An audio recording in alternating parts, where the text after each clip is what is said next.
Hi, guys. My esteemed guest today has a martial arts background that spans over 25 years, both as a competitor and a coach. He holds multiple degrees from the Belarussian State University of Physical Training and the Shanghai University of Sport, to name a couple. He has also trained with the Beijing Wushu Team under the legendary coach of Jet Li, Wu Bin. A coach to over 30 champions in the world, Pan American, and European leagues, he strives to bring forth excellence in his students in and outside the training hall. Please welcome Sifu Vital Yarashevich. How are you today, sir? I'm good. How are you, Mark? I'm doing quite all right. Thanks for asking and thanks for being here. I know we have a very busy schedule. We always do, and as teachers. So I do value your time. Okay, so let's go ahead and get straight into the interview, Sifu. And if you don't mind me asking, how did you start martial arts? Oh, it's a long story, long journey how I get there. So I was born in Minsk, Belarus, which was a part of Soviet Union at that time, and all Eastern martial arts were prohibited in country. It was like stop, no go, not doing. Like even if you do karate, you can be persecuted and get to jail. So I was a child at that time. So when the gate between East and West was opening, and we were able to see the movies like first martial arts movies, also was illegal, but we did this. I met Bruce Lee, Jackie Chan, Chuck Norris, Jean-Claude Van Damme. So for me, for all my friends, all boys, it was like something with inspiration. Everybody wanna do it. And also on the Soviet TV, was a TV show which translate Chinese famous one of my favorite movies, which called Shaolin Kids, with the starring of Jet Li. So we had something like ideas, and everybody wanna do it. It's martial arts. It was like a goal for everybody.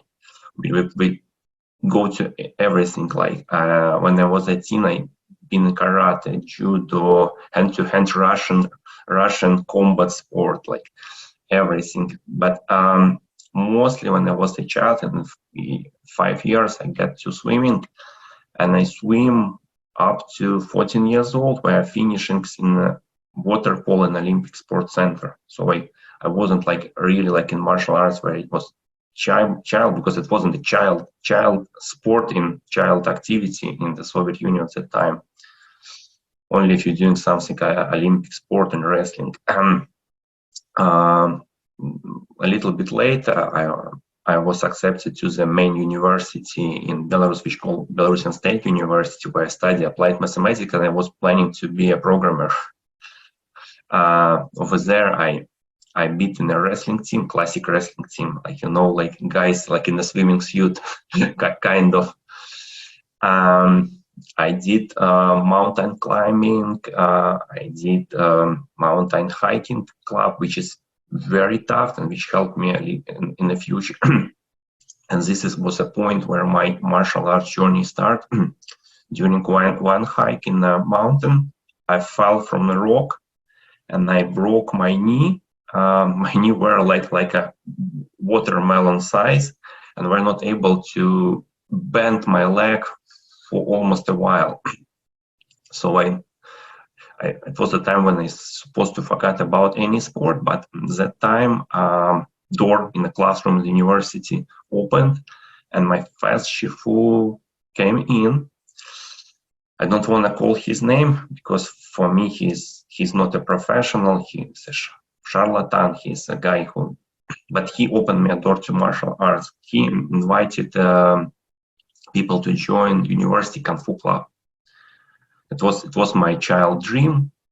I wasn't able to move my leg at all, so I decided why not to try to see how it's work. It was the way for rehabilitation. So I joined the club. Honestly, saying club was a very tough with the training. It was the toughest training which I ever had.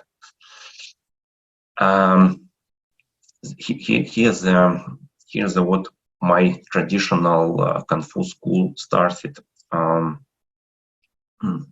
in the early 90s, when it was Soviet Union.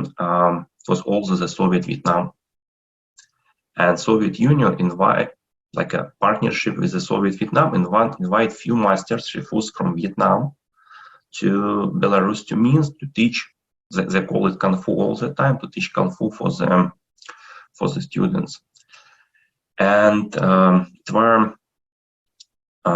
were three masters from three different schools. One is called Hanzak, currently we call it Hanya. Nyatnam, and one I forgot it, but it was so popular around the Soviet Union. Some hundreds of participants came. I wasn't there, I was young. I'm telling a story how school grew up. Young, they've been fanatics about what they do. And from those few months of seminars, become a growing of Kung Fu in post-Soviet Union countries. Like in my home city, there are few instructors, masters still who are teaching this. So the name of the school is Hanya, official name Hanya Vietnam, but it's Vietnam because original school become in the 16th, 17th centuries in the border between current China and Vietnam. It's called temple called La Fuson Mount, and its style is very close to all South Chinese styles, like close to Choli Fat, close to Hung Gar, close to Wing Chun, just separate from those lines, like like different masters. They began their own schools. So Hanya school became 400 years ago, had many grandmasters, but the latest story became like this. It was master, his name was Nguyen Mandik, great grandmaster. He has a son, Li Hantai, who's currently the grandmaster.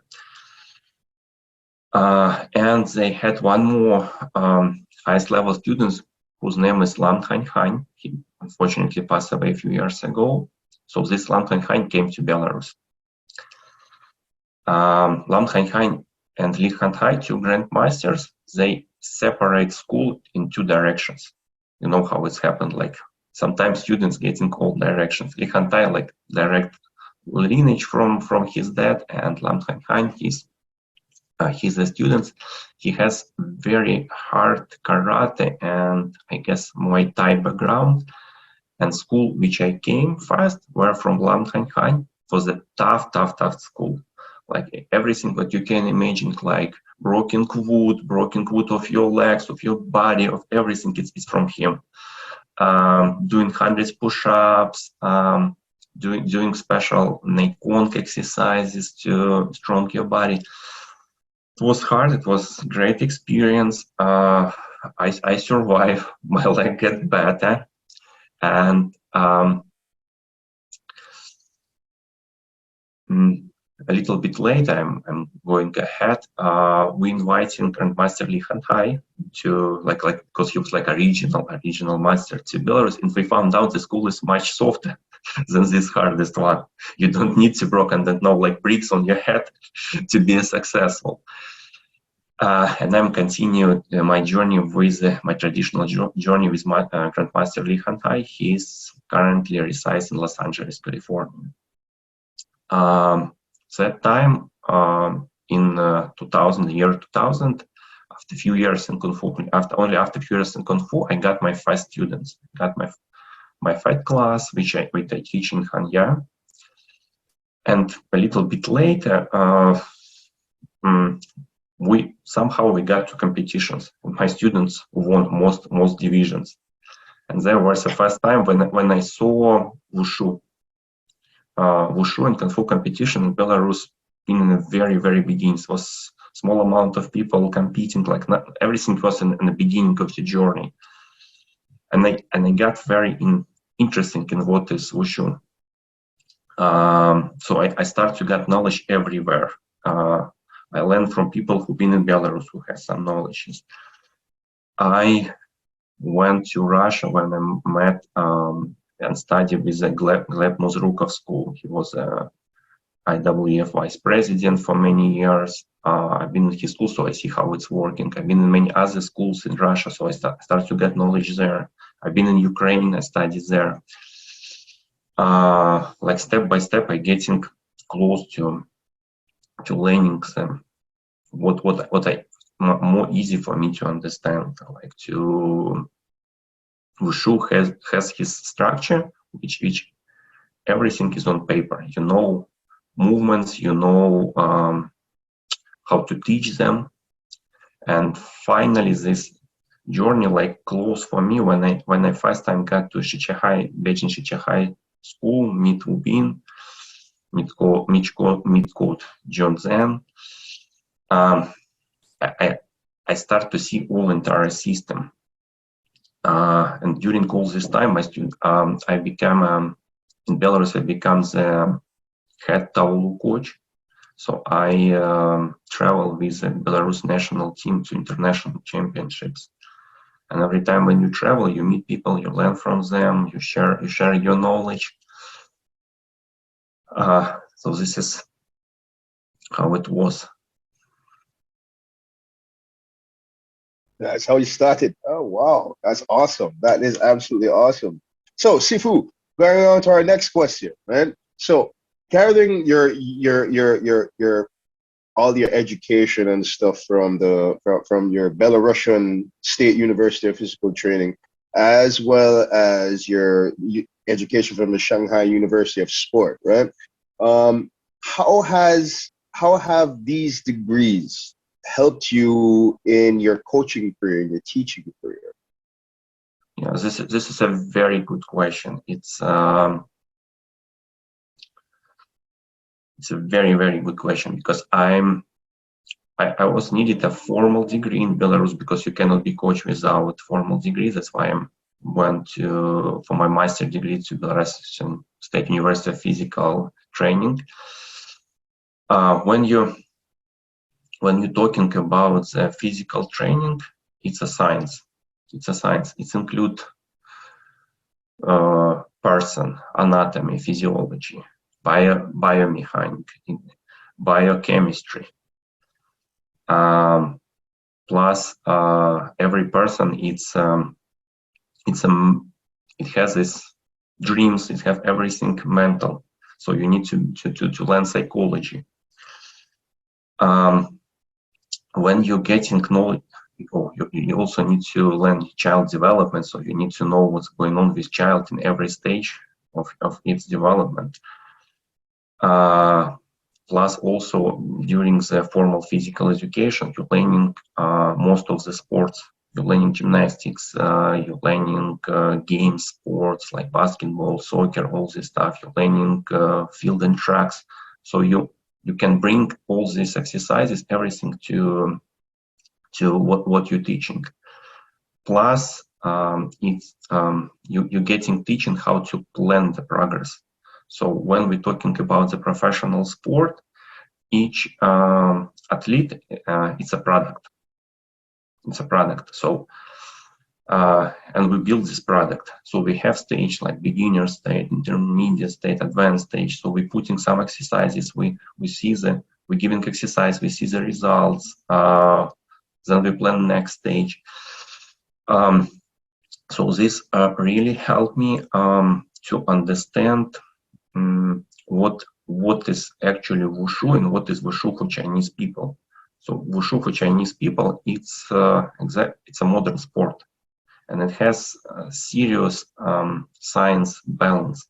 Like when we're talking, for example, about the jumps in Wushu, everything doing in a biomechanical models like spinning, where is the legs, which is the best to do extra like 45 degrees rotations. You need to have your hands, especially these positions, and everything you can translate to your students. So all this formal education will help me to build me as a coach, to build me as a successful coach. You're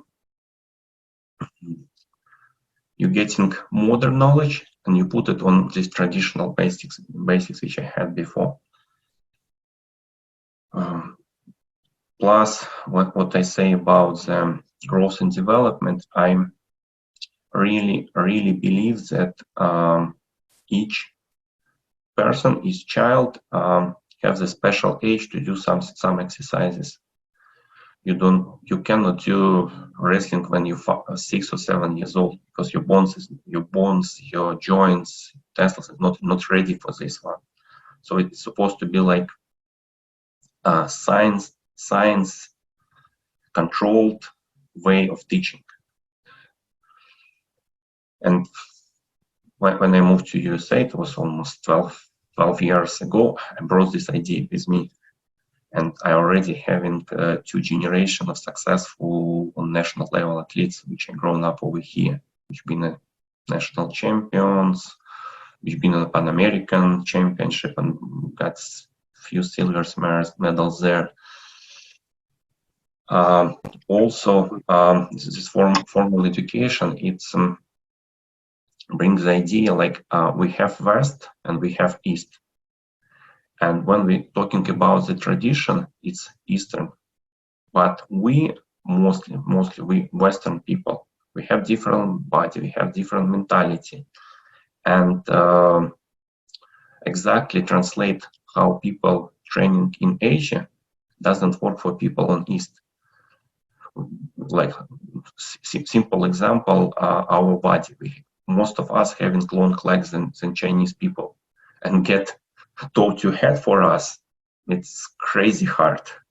Like, but for most Chinese people, they grown up like this. They just do split and they touching it with the forehead. So I'm trying to adapt, interpretate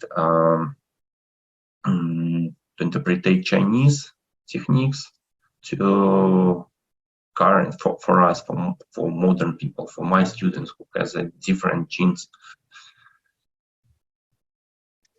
All right. So all these successes that you've had with these past champions that you've coached to both world, Pan American, and European success, you can attribute your success in coaching them to your formal training, to your formal university education, correct?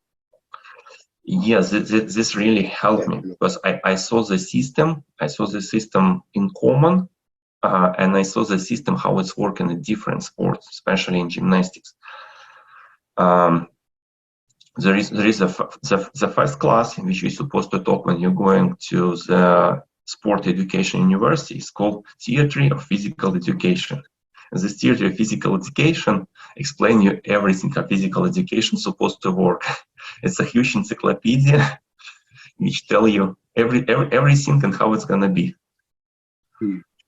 Okay. That makes sense. That makes sense. So, all right, I'm just trying to liken things, for example. Okay, so, I mean, not to say that what I do or what my degree is the same as yours, because your degree is so much more. You've had to, endure and learn so much more than I have. I'm a certified physical trainer.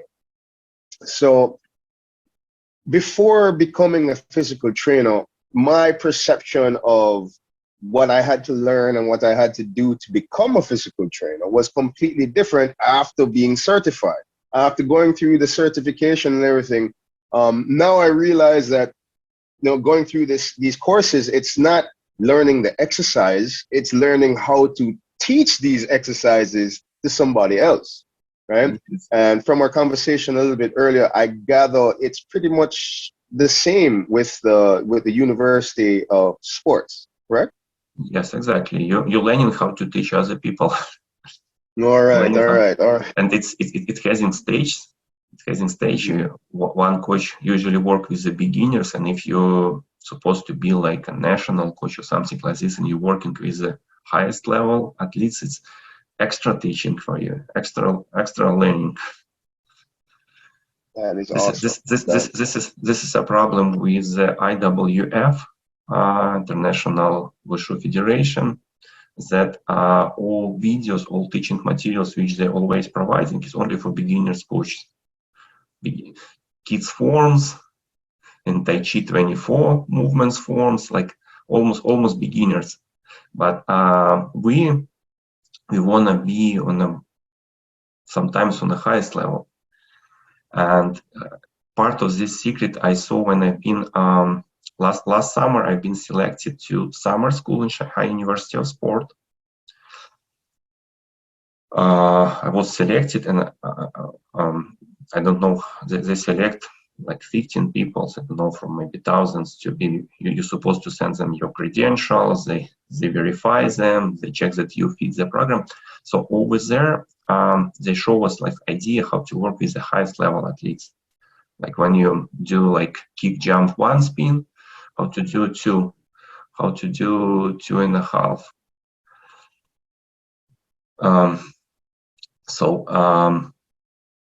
Definitely need to learn. Definitely need to learn all your entire life. Like this is what I'm answering one of the most questions which I got always from my students. Hey, Shifu, when I will get the black belt, what next? I'm teaching them like black belt, but black belt is just a first door which you're opening. Then your real journey begin. We're supposed to learn all our entire life. Doesn't matter we doing yourself.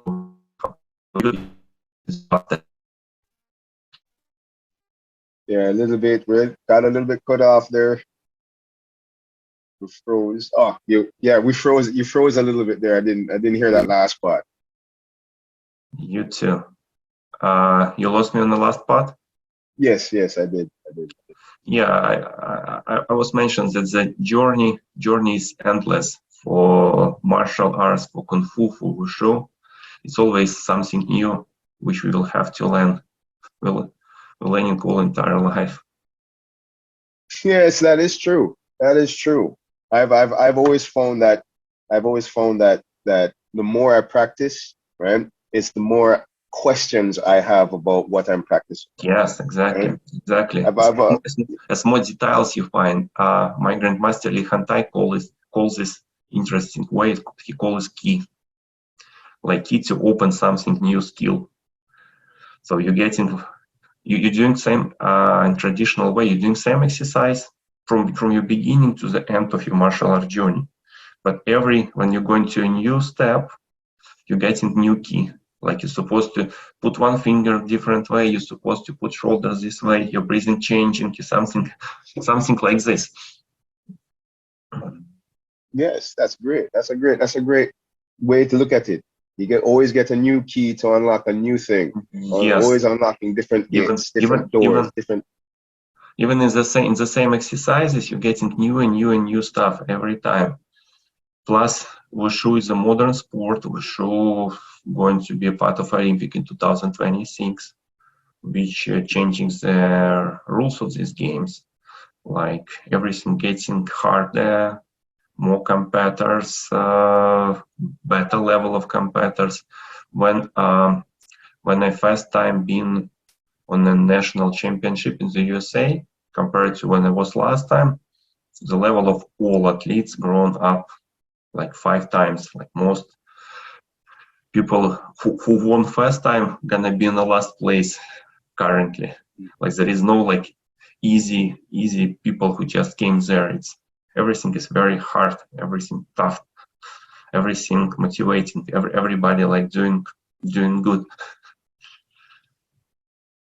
I see. All right, Sifu Vital. Let's go ahead and move on to the next question. Kung Fu, it's a Cantonese term that literally means skill acquired over time. Okay, but of course, the Cantonese also use that term to refer to the martial arts. Now, wushu is a Mandarin term that they use for martial arts, right? Yeah. Which is funny, traditional outlook of kung fu versus wushu modern, kung fu being more traditional and so forth, right?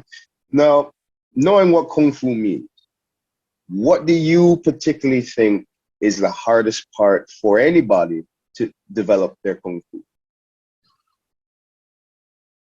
What is the hardest part to develop their kung fu? Everybody has own kung fu, because for me word kung fu I translate this as a mastership. I do it in traditional Mandarin interpretation. like when you're supposed to be good in something. So as for me personal, my kung fu is to make as much as better students, to train my students as better as the previous generation. And it has happened like every new generations is getting better. Regarding like my students when they're starting, it's so I already mentioned toe to head. It's a challenge. Now I'm saying like this is a part of your way to be a master. This is, even even if your body not allow you to do this, you're supposed to get as close as you can. Currently, is a very trick question. Is Nandu? It's trick question for me. Trick question to students. Learning all these new Nandu special after the new rules 2019. It's a big challenge. And without it, in Wushu, you cannot be like really successful. Plus, I'm trying to build my student as successful people, successful health in a good fit person. This is I see like what we're doing with the kung fu. This is what is our kung fu. Okay. All right. Good answer. I like the way how you answer that in terms of your perspective as a teacher, and then other perspective as your students. That's a masterful way of answering that question, Yes. sir. Now let's go on to the next question, right? If you could teach your students, the new generation of martial artists, only one thing, what would it be? One thing, I would teach them stay healthy, and then you will be smart, have a good fit, and successful in your life and in all your competitions. All right. So stay healthy is the first one. Yeah, it's a fast. In one sentence, it's a stay healthy. Stay healthy. I'm always trying to avoid injuries in my classes. Things happen, but this is my key point. This is what I told you. Like you're supposed to give right exercises to right age of the kids. You cannot do same stuff with the 4 years old and with 7 years old, with 10 years old. All classes supposed to be age appropriate, and this is help kids to grow in a health and smart person. Because what is Wushu, what is Kung Fu compared to other martial arts, in my opinion, we hard to learn martial arts. Compare our forms with the karate form and taekwondo forms, you will see like the black belts doing what we're teaching in the beginnings. In the beginnings when we start Wushu. As a result of this, I believe that I believe, and I saw this in all my entire like coach career, that our students are smart students. Our students become a smart people. It's kind of like a chess for your body. All these coordination movements. That's why if you look where the Wushu students applied, they applied Ivy League universities. Like let's say which university have Wushu teams. Harvard University, Boston University, Berkeley University, more than 25 top universities having the Wushu schools. And it's also plus 1 point for us. We can help our students to get in these schools, get scholarships, to get acceptance there as athletes. So we're building smart person, fit person, and help them to be successful in their life. That's awesome. That is awesome. That's a great answer. So it all begins with staying healthy. Right? Yes, stay healthy. All begins right there. That's great. I mean, as the saying goes, right, Sifu? If you don't have health, you don't have anything. Right. Health is wealth. So I got one more question for you, Sifu, and I think it's the hardest question of them all, really. How can you be contacted? Oh, it's very easy. You can look for me on the Facebook and Instagram. On Facebook, it's Vital Martial Arts Academy. On Instagram, I'm Vital Wushu. And my school, Vital Martial Arts Academy, currently located in Hallandale Beach, Florida, which is southeastern Broward. And our address is 110 North Federal Highway. It's Suite 304, Hallandale Beach, Florida 33009. Phone number is 954-408-2118. And we have a website which is vmaacademy.com. All right, that's good. That is good. Details or contact information for Sifu Vital will be in the description below. Also in the description below will be a link for FeiYue Shoes. If you need a pair of FeiYue shoes, go ahead and click the link down below for the best prices, the best deals, all at FeiYue Shoes.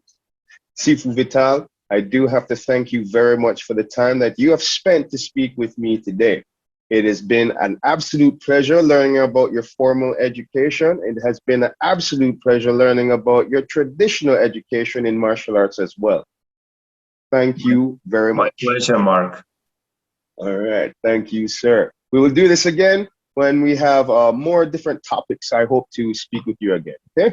Okay, sounds good. Thank you. Bye-bye. Bye.